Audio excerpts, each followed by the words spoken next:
Hey guys, Dave Newton here. Well, it looks like this working from home situation isn't going to go away anytime soon. So if you've not done so already, now might be the perfect time for you to upskill and improve the quality of your video conferencing. Fortunately, Canon have come to the rescue. Canon have launched the EOS Webcam Utility software, and it's available for both PC and for Mac, although at the moment be aware that the Mac version is beta. The final version will be coming in the next month or two. This allows you to use any of your recent Canon DSLR or mirrorless cameras, be they EOS R or some of the smaller EOS M range, as your webcam.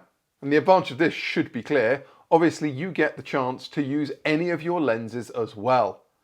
That gives you the opportunity to frame out the clutter behind you, to get a shallow depth of field, and to be able to concentrate the attention on you giving your presentation.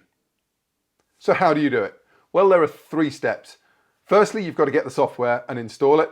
Secondly, you need to connect your camera to your computer using a USB cable.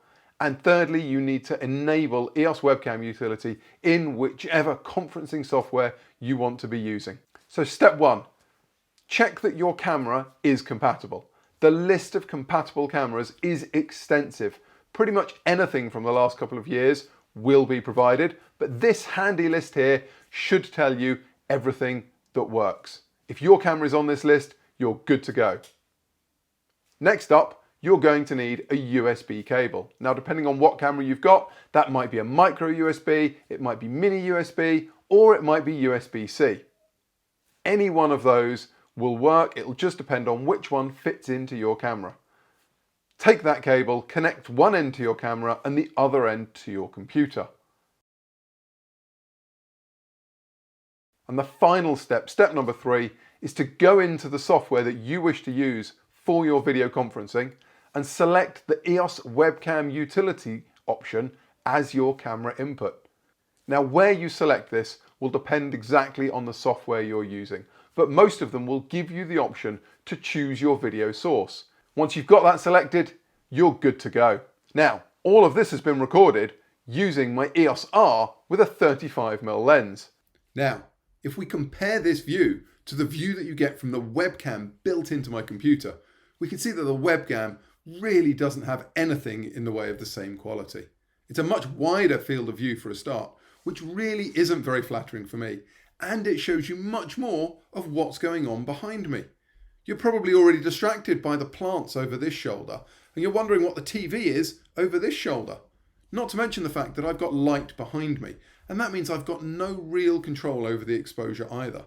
If that light behind was any brighter, I'd run the severe risk of being heavily backlit and hence having a silhouette. When we come back to my DSLR though, you can see I've got a much nicer view, and because it's a DSLR or mirrorless camera, I've got complete control over the exposure as well. So I can make sure that the camera is not going to get confused by a bright background, I'm not going to be underexposed, and overall it's going to look a lot more professional.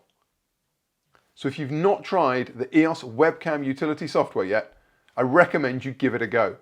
Get yourself over to the Canon website, look for the support pages and find the download. Connect your camera to your computer and enjoy a much clearer video conferencing capability.